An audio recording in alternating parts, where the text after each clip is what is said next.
Been known as a hacker. I just wanted to get a little clarification on that. You know, one of the crazy things today, the legal team which negotiates limitation of liability and the security team never talks to each other.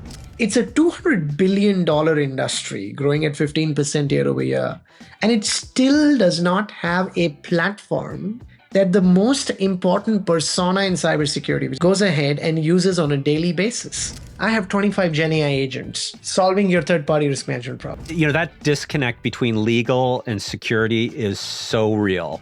We're in this point in time where we need our security companies to do well.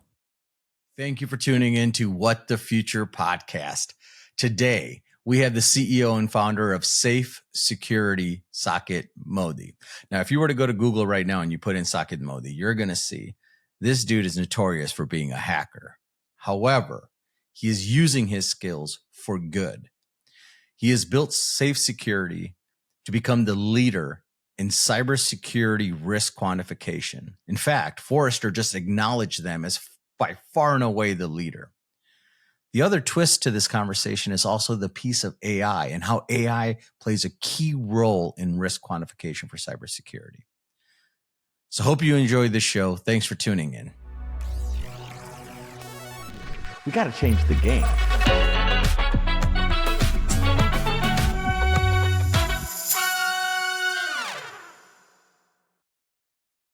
Ladies and gentlemen, today we have Saket Modi, CEO and founder of Safe Security.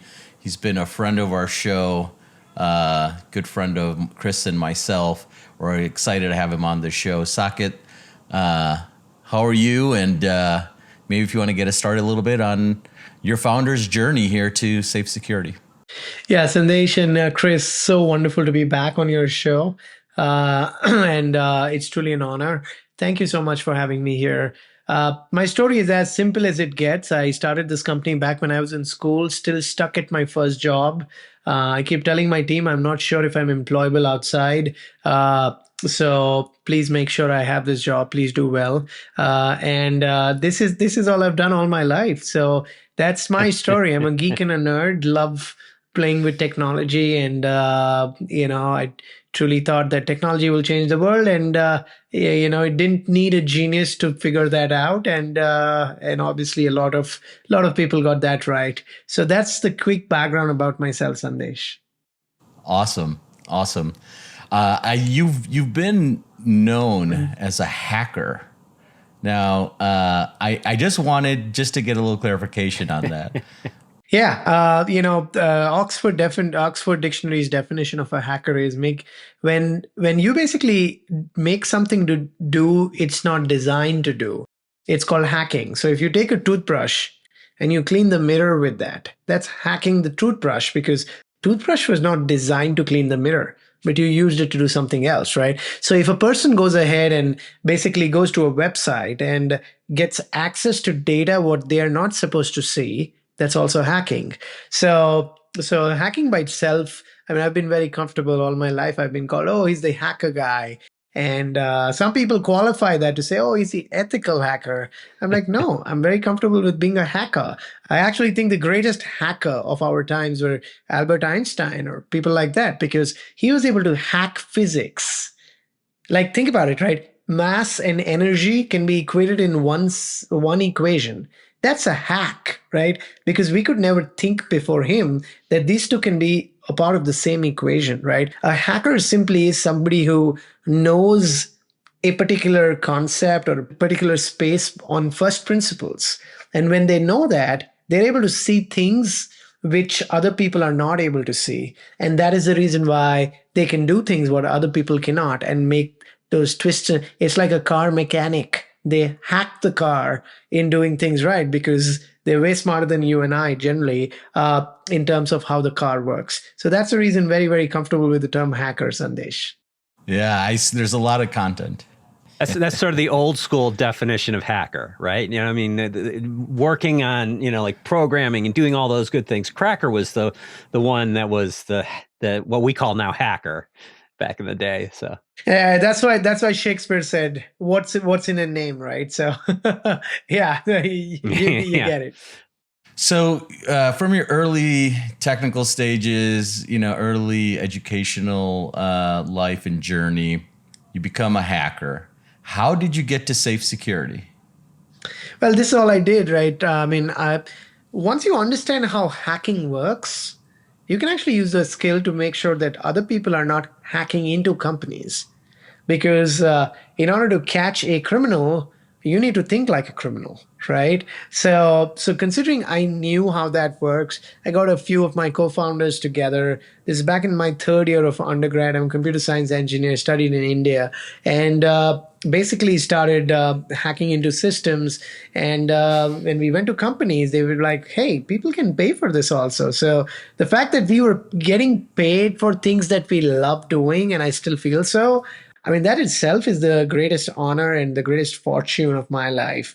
And started doing that in 2012. From 2012 to 2018, we used to hack for a living, quite literally, because with the permission of companies, I've shown very large banks how to transfer money from any account to any account.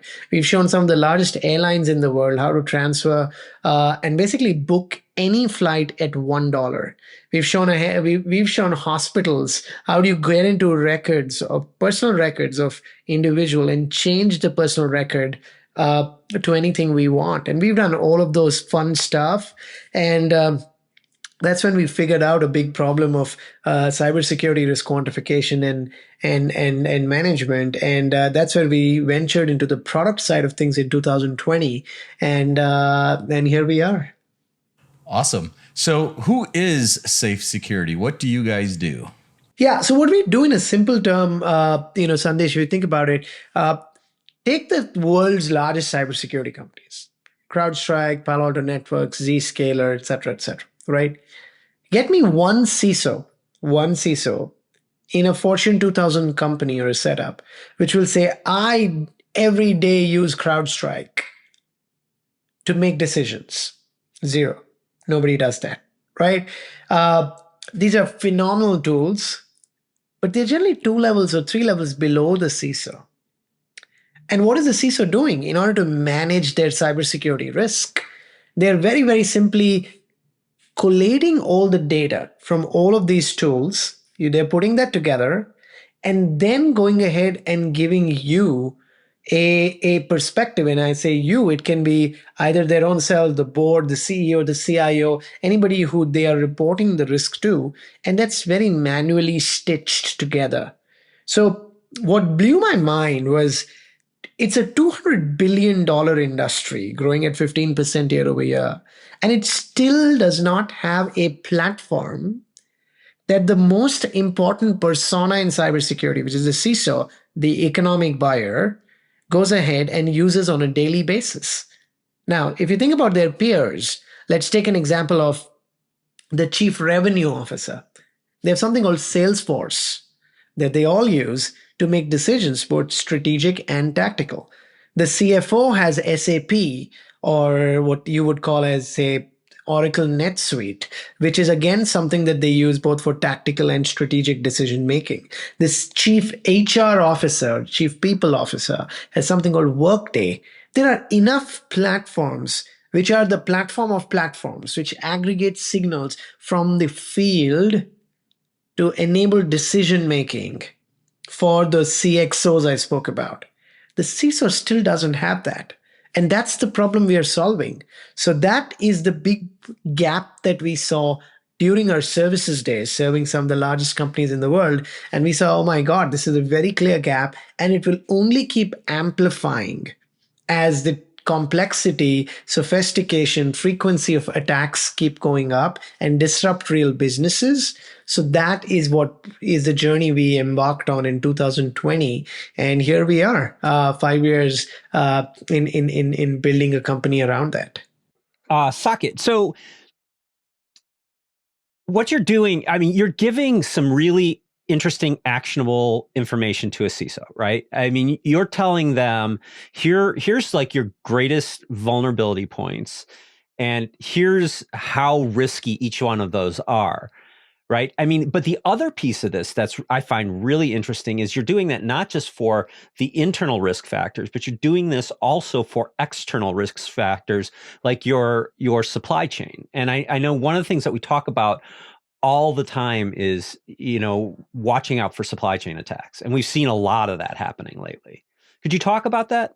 Certainly. And Chris, by the way, by design, we don't talk about supply chain separately because in our mind, in today's day and age, supply chain is no longer something which is actually outside of your organization. Right. Of course, jurisdiction wise, of course, the different companies that you work with. But think about it, like today, pretty much every company is joining the AI bandwagon.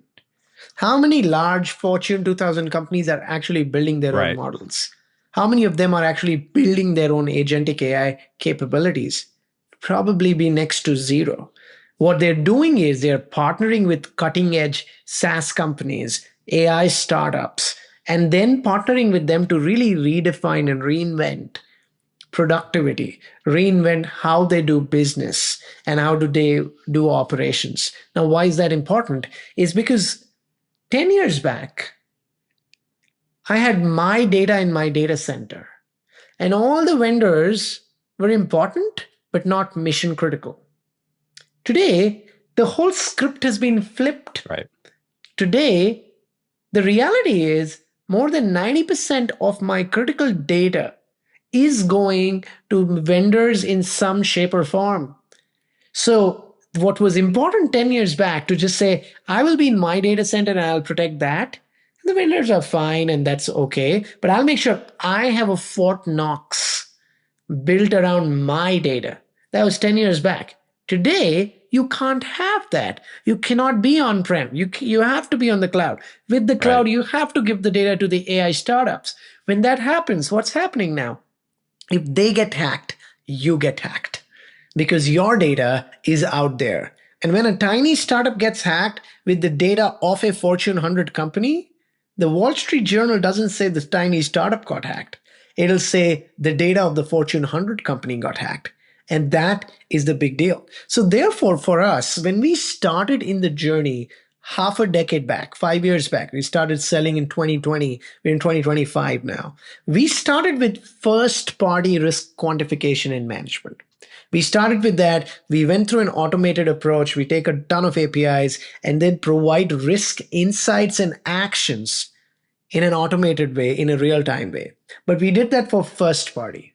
While we do that, we became the number one player. Right. Forrester came out with a cyber risk quantification platforms wave, and we're on the top right. We're not just the leader, but we are the number one on the planet, according to Forrester. If you look at our customers, Google, Facebook, Netflix, Dropbox, Chevron, ADP, Victoria's Secret, GSK, British Telecom, Telstra, like the largest names on the planet that you can think of are our live customers, right? So we clearly have become the number one player in enterprise risk quantification and management. Now, over the last 2 years, when we were talking to these very large enterprise customers, they said, we love what you're doing in giving us visibility and helping us burn down risk in the most effective way possible for our own internal risk. Can you extrapolate that? And can you build the same framework in the same platform for my ecosystem risk, for the supply chain, for the software that I'm using, which is more and more becoming mission critical? So we embarked on this journey 2 years back. We launched it at RSA conference in 2024. We are now shooting this close to RSA conference in 2025. In 1 year, we've gone from $0 to $10 million of ARR in this brand new SKU, which is completely powered with agentic AI. So again, my whole goal has been as a company, we take one space and we build something which is 10 times, not 10% better than the nearest competitor. We did that for first party risk quantification and management. We are 10 times, not 10% better than the nearest competitor. Now we've taken third party risk management and we're applying the same playbook, and our massive success in the last 12 months in a brand new SKU, it speaks for itself. So that's the playbook, and that's the story, Chris, on what got us from first party to third party. And now we do that together and we call it singularity. So in one platform, you can see your own risk and your third party risk in a same standardized, platformatized way in making things happen. Does that answer your question, Chris? It does. And well, first of all, congratulations on that, spectacular list of clients. For a company that's at your stage, that's quite an accomplishment.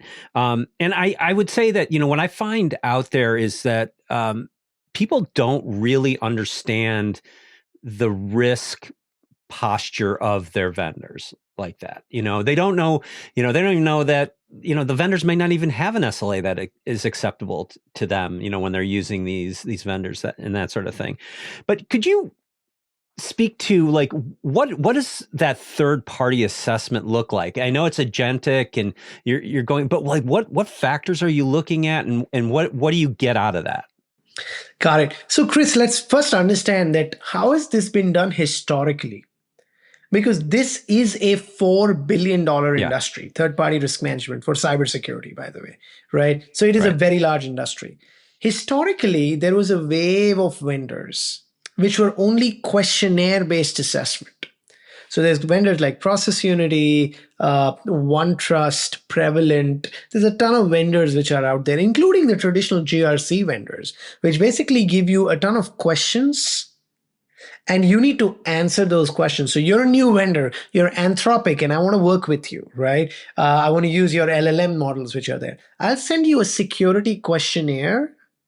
It'll have 150, 200 questions, whatever it is. And you need to answer manually, one by one. Do you have two-factor? Do you have EDR? Do you do periodic VAPD? Do you back up your solution, et cetera, et cetera? So this was a wave, right, of vendors. And by the way, it still exists because, you need the data and, that's just the reality. Then there came a second wave of vendors, which promised, hey, questionnaires are clumsy, very, very difficult to fill. So now we will just go ahead and look at your website. So let's assume I want to onboard McDonald's as a third party. So I will just go in and say, go to mcdonalds.com and scan McDonald's from the outside. Look at the open SPF records, DKIM records, leak credentials, some things around the website. And then come back and say, okay, this is the security posture of that vendor. So there are companies like BitSight, Security Scorecard, UpGuard. There's a host of companies which only do outside-in assessment. Now, the good thing about these vendors, they're super easy to use because you're just, entering the domain name. The problem of these vendors are they're very narrow. It's almost like saying, I'll click your picture, and based on how the picture looks like, I will tell you how healthy you are. Now, maybe sometimes I can, get some things right because, some of the diseases show on your face. But 99% of the times, no, you will not get that right? And that's been the fundamental problem with these companies.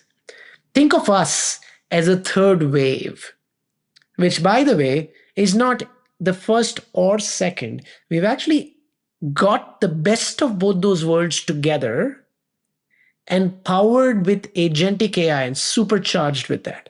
What does that mean? Let's double click on that.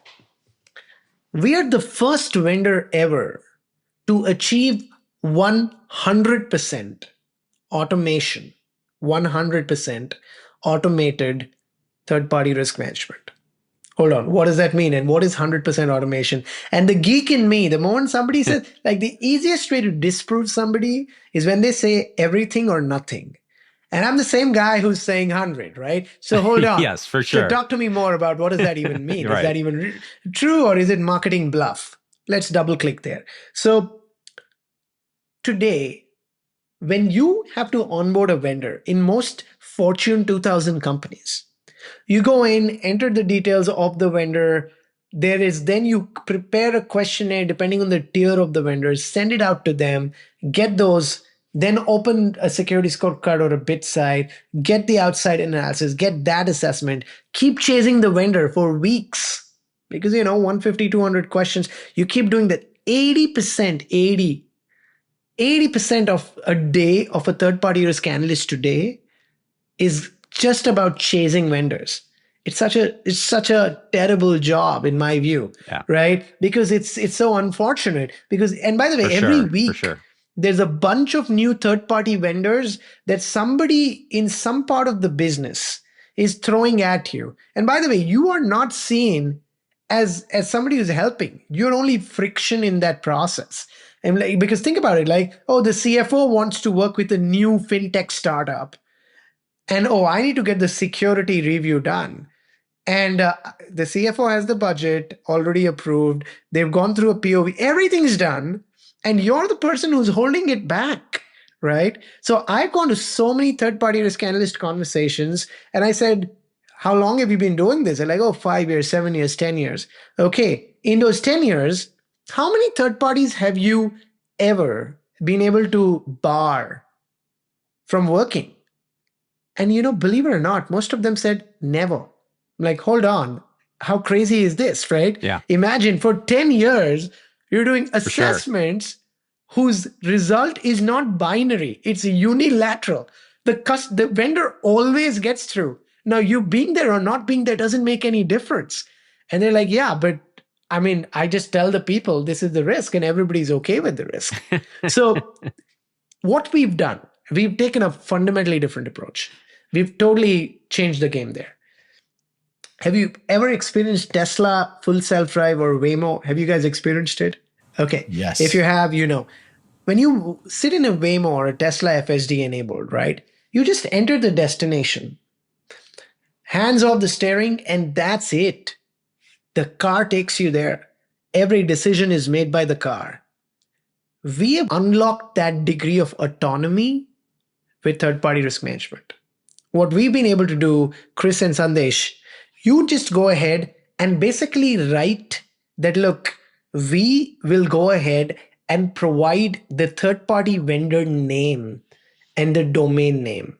That is all we need. And by the way, sometimes you don't need to add that. I can go and integrate with your contract lifecycle management tool and pull that in also. And I can get all your 1,000 vendors and put things together. So that's totally possible. So long story short, all I need is the name and the email address of the third-party vendor.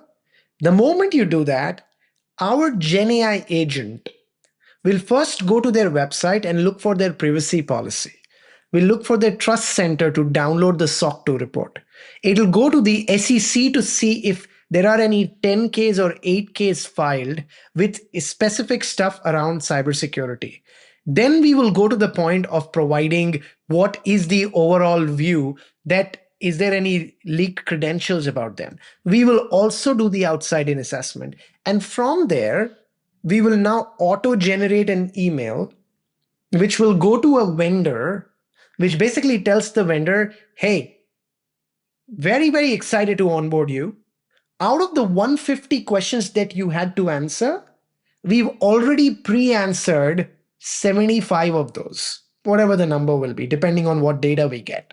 You're just required to answer these 75.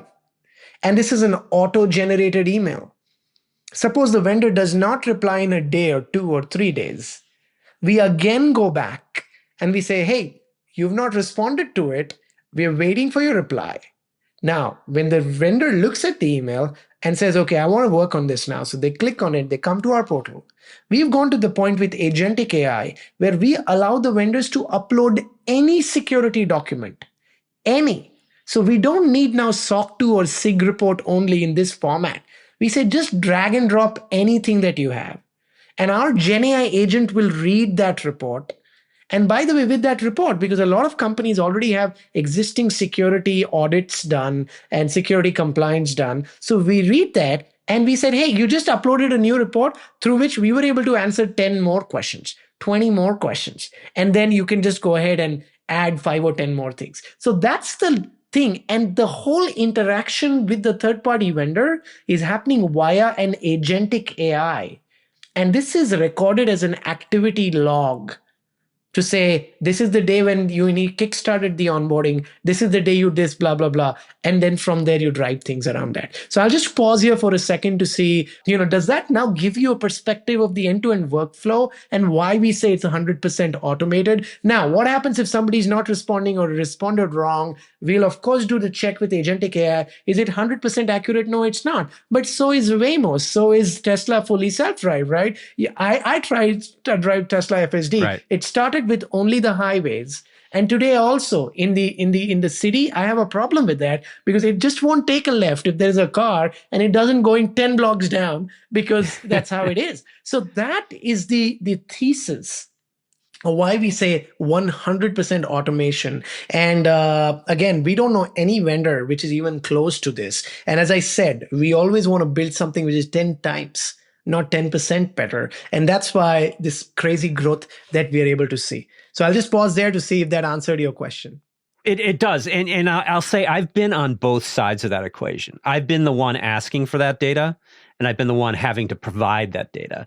And in the early days, right, like you said, you had that questionnaire, and it was miserable. And when, like you get somebody on the inside, you might get 30 of those a month, and it's impossible to respond to everything. And that's why you pursued compliance. Right? Because then you can just say, hey, SOC 2, here you go.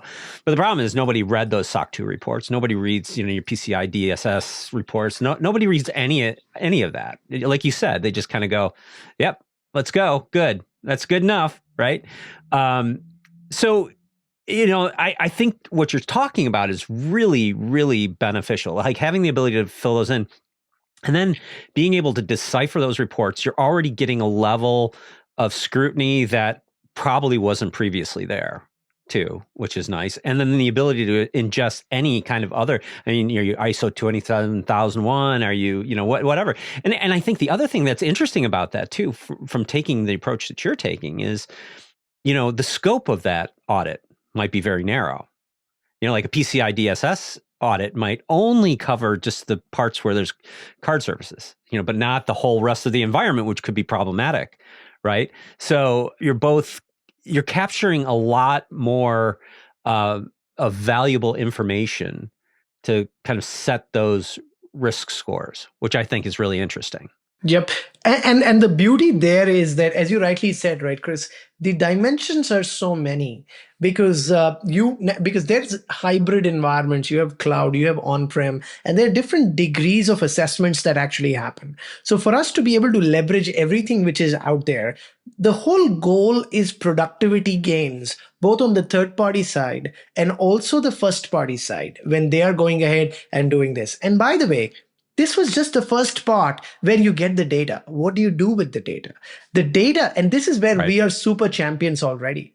We're already super champions about, remember, getting the data in and converting it into the actual business risk, the likelihood and the impact. I was in call just yesterday with the head of third-party risk management of Tampa General Hospital, which is a live customer of ours with this.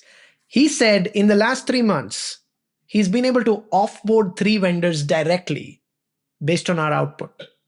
Why is that? Because now you're not just going on a random number of A, B, C, D, E, F, or a number between 300 to 700, which doesn't really mean anything. What we now give you is, here are your top 10 riskiest vendors for data exfiltration. Here are your top 10 riskiest vendors for ransomware. Here are your top 10 riskiest vendors from a probability perspective. Now, if it occurs, how much will it cost you? So now we have another agent which does contract analysis. So now we can say, what should be your limitation of liability? One of the crazy things today, the legal team which negotiates limitation of liability and the security team never talks to each other. It's so crazy. Every vendor is signing up on a limitation of liability of contract value. While if that vendor goes down, right, the contract is $100K. And if that goes down, it'll cost me $200 million. In most cases, and this is where we come into as a bridge. I'm integrating with the contract lifecycle management tools. In now getting in things to say, hey, what is the limitation of liability versus the dollar risk that you're sitting on with the vendor, depending on their security controls. If they don't have data backup, the impact actually goes up because your data is sitting with them. And if they are down with ransomware, what happens then? So we talk about that. We read the contract and say, what's the AI risk of the vendor? What is the data localization strategy of the vendor? There's so much that can be bought from a contract that our contract reading GenAI agent is able to do. So that's true autonomous, driving stuff where you don't have to go through line by line stuff. It does that work for you and just pops the whole thing on the top. And then you're able to take decisions based on that. That's amazing because, that disconnect between legal and security is so real. And like being able to, do a gap analysis between these two disparate groups who just don't talk to each other Totally is amazing. The other thing I was going to ask you about, one of the challenges from a security assessment perspective is you're sometimes dealing with companies of very different sizes. Right. You can have a small company and they're going to do a security assessment of, Amazon or Google, they're going to get absolutely nowhere on that or vice versa. You got a big company and you're trying to, get security information from a small company that may not have, these security reports and things like that. So, by providing that automated approach to doing that, you have a higher chance of success in getting the information you need, it seems. Yeah. So a couple of points there, Chris. The first piece, which is very important here in my view, is it doesn't matter whether the size of the vendor is big or small. It matters what kind of critical data are you sharing. Right. Because if you're sharing critical data with a small vendor or a big vendor, you're worried about their security. So the way to think about it is that those are your tier one vendors who you provide data access. You provide network access. So somebody who has network access to your internal systems, oh my God, that is a tier one vendor, because that means if they get hacked and there's a hacker in their network, it'll be in my network. So data access, network access. We even go to the point of saying that what really, really matters there is, Chris, that when somebody has access, even the business dependency, a good example would be Change Health. So if you think about the Change Health thing, right, they generally didn't have data access or business access. Right. They had partial data, not complete data, but more importantly, because they were the only vendor where there was no redundancy. And when Change went down, most of the hospitals went down because the claims processing was actually happening from there. That is the overall side of things with where and how things are. So that's just at a very high level, Chris and Sandesh, that's the way to look at it. And with our automation, you can absolutely look at both large and small companies and align on that. Yeah. Well, and so if you were to say, here's the ideal kind of customer that I have, here's who I'm, looking to talk to, here's who really can make use of my product here. What would that look like? So ideal customer profile for us is, Chris, typically companies which are heavily dependent on suppliers and third parties, which, by the way, is most of the companies out there. that's so everybody. That's good. Yeah, I was going to say that's right? Everybody. However, yeah, it's very good, Tam. It's a $4 billion market. It's an existing $4 billion market. So it's a very large TAM. And growing. And growing very, very fast. Now, the problem there is we are still a young company, so we can't go after everybody. So our sweet spot generally is companies between $1 and $20 billion in revenue. So over $1 billion is our sweet spot. The reason why I'm not a biggest fan of companies with over 20 billion in revenue, there are too many signatures, there are too much bureaucracy to actually get the deals through there. So I still have the largest companies on the planet as my customers, and but the place where my sales team thrives and we are able to deliver value extremely quickly is generally companies between $1 and $20 billion in revenue, Chris. Yeah, and do you find that you're coming into these companies more like when they've had an incident, or like what point are you entering into their life cycle with regard to the need for cyber risk quantification? Yeah, I would say that, most of the companies, Chris, I'm not an incident response tool. Now, a lot of times when somebody has had an incident, either themselves or they've had incident in their industry. They wake up to say, oh my God, I don't want this to happening to us. What is our risk of this? And if the answer is, I think our risk is reddish amber, okay, we need something better there, right? And that's where we come into the picture, Chris. So that is generally, that definitely happens, but it's not like, okay, during the incident, it's generally like, I need to quantify this better and make that happen better. On the other side, it's also about evolution. So if somebody's going hot and heavy on cloud, on AI, it's like having brakes in your car. Why do you have brakes in your car? Not to slow you down. It's so that you can move faster with a higher degree of confidence. That's exactly what we are. That we enable faster digital transformation, faster enablement of AI, because you can understand the risk every single model, every single new vendor actually brings in your environment. Okay, so if, say there's a security person watching this, and they're like, this sounds amazing. This is exactly what I need, right?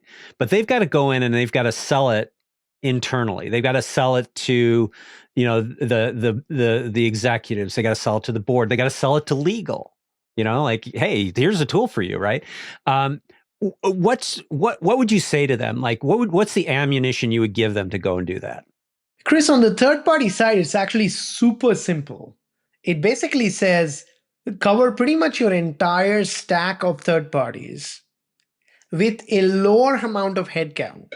When I say lower, because typically people are very, very, very few, far and few in third-party risk management.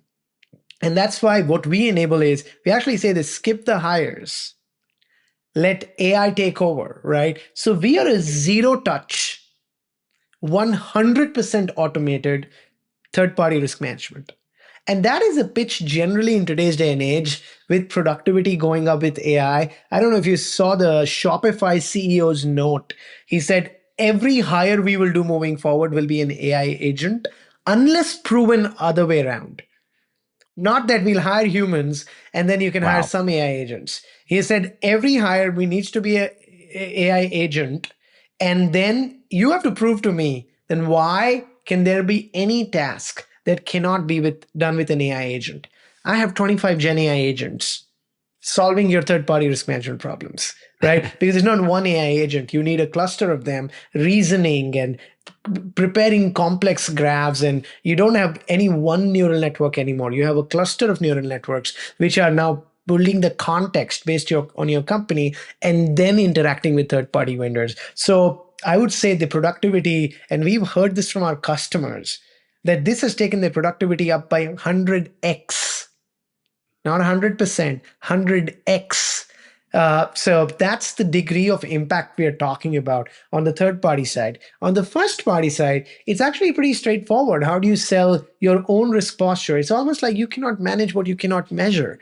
And if you're going ahead and still living in the red, amber, green world, or saying, I think I know my risk, right? That might not be as accurate, because it's almost like, it's like why you wear a Whoop band or a Fitbit, right? Because you want to know exactly how healthy you are, what is your heart rate variability, what are the exact number of steps, how many calories did you burn today, etc., etc. Because when you do that, you can be in control, and actually that enables you to eat more junk food in a more guilt-free way, rather than saying that, I'm going to chop down on all my junk food, which is out there. So that's the first party side of story, Chris. Well, I always love looking at my blood sugar before I have a snack. Exactly. It's like, how much can I get away with right now? Sandesh, I don't know if you wanted to jump in here. Yeah, I think we can start wrapping it up. We've gotten through all the big questions. The one thing I wanted to ask you, Saket, I see a lot of your posts about hiring. So you guys are growing, looking for salespeople, sounds like. Tell me a little bit about that. And these are not agentic salespeople. Yeah, these are actual humans. They haven't gotten there yet. Actual humans. Yeah, well, the one thing that agents cannot get is building that relationship, Chris and Sandesh, right? And the reality is that you buy because of emotions and later justify by logic, not the other way around. That's just how humans work, right? Yeah. People don't buy what they need, they buy what they want. Exactly. It's 100%. So why I said that is that to your question, Sandesh, we are hiring a lot of people. Uh, Let me start with some numbers. 80% of my sales team this year, and when I say this year, I'm in my Q4, so till Q3, 3 quarters. 80% of my sales team is 100% or more of their quota attainment. The average quota attainment right now across my sales team is 168%. Every quarter, Wow. I've had multiple people who have made more than $200,000 of commission. That's my pitch. Why is that? So I want to point this out. That is extremely rare in this business right now. Very, very rare. As a sales guy, I can tell you, Chris knows, that doesn't happen these days. It used to years ago. What do you attribute that to? So there are a couple of things, Sandesh. First, the unlock on the market. There is an evolution in the market to understand risk. Look at the SEC compliance. Look at more AI. And when you get more AI, you want to understand your risk of vendors. So the tailwind of the market is massive. Then comes the unlock with a differentiated product. Because yes, the market is there, but you're 10% better than competition. I mean, I don't lose deals to competition, Sandesh and Chris. I hope you understand, because that's the meaning of having a 10 times better product, right? Because I still lose deals, but those are the deals where I'm not in the room, right? I'm still a young company, so it's not like I'm in every room out there. Right. So if I'm in the room, I don't remember the last time I lost a risk quantification deal. I don't remember the last time when we went head to head with a third party risk management company for TPRM, for automation, we've ever lost a deal. That's because our product stands out. Now, that's why we don't say we do everything. I have the data today to do exactly what Vanta and Rata does. I can just launch compliance automation tomorrow. I can launch GRC automated day after tomorrow. I don't do that because I want to take a small part of the market and do it so well, and do it again and again and again. And then, by the way, when we master something, then we move on to the second and then the third and then the fourth. Of course, I keep adding stuff, and that's why people make money. So one is the demand in the market is clearly there. We have a differentiated offering, and we can prove to you with our bluest of the blue chip customers. Those are the only awards that matter. Yes. So those are the three simple layers of saying that, why we win and our right to win with where and how things are. And that reflects in the W-2 filings of our salespeople. No, that's great. The thing that Chris and I have been, the reason we even met you three years ago, right? We're always trying to find the next great companies, and then we want to promote them. I think, and that was thanks to the other person where this happens with salespeople is Bipul. I think Bipul was the one who connected us. That's right. It was. It was. So a lot of this, by the way, he continues to be an advisor. So a lot of smart things I've spoken on this podcast is things I've learned from him. Anything stupid you heard today, probably originally my idea. I can tell you that. I'm just surrounded by smart people. That's all I do. And on that point, I mean, you are doing some interesting integration work with Rubrik too, right? Absolutely, Chris. So we are very, very closely working with a go-to-market team, not just integration. So we have multiple live customers which are using both Rubrik and Safe. And remember, we suck in data from over 100 security products. So Rubrik is one of them. But more importantly, now Rubrik's sales team and solution architects are able to go and say that, look, without Rubrik, what is your ransomware cost? If it occurs, what will it cost you? And with Rubrik, look at that drop. If it's a 50 million drop and I'm asking you for 500K, it's very well worthwhile the investment. Right. Yeah, no doubt. And a lot of things that you highlighted too there, when Chris and I are looking for those next winners, and that's what Future Connect for us is. We want to find the winners, the next winners, and we want to promote them. And that means 90% of the vendors out there are not going to make our list. And we're really looking for that 10%. And what you said about that 10x value proposition, that, my friend, is the key. Chris and I are always looking for where does the vision align with a 10x value proposition? Because 10%, you have a feature, you're a little bit better, but you're not going to make an impact on the market, right? So our goal here is to help Safe Security be successful, and we're not hiding that. Like, we are going to help promote you the best we can. And with that being said, to anyone that's listening, reach out to me personally, and I'm happy to connect you with Safe Security in any way that you would like. I just want both the customers and for Safe to be successful. I think we're in this point in time where we need our security companies to do well. We need our companies in America to be secure. This is the time. So I will happily promote you as much as I possibly can. Thank you so much for joining us. Really appreciate it. Such a great conversation, and can't wait to have you back. That's for sure. Thank you, Sandesh. Thank you, Chris, for the opportunity. It was truly a pleasure. I look forward to doing more of these over the years, and I'm very, very grateful for our partnership. Thank you. Well, that's the show. But before you roll, sales pitch warning. We're building more than a brand here. We're building a community. So your support means everything to us. So please like, comment, subscribe, follow, and also reach out to us directly. We want to hear from you. Thank you so much for your support. Until next time.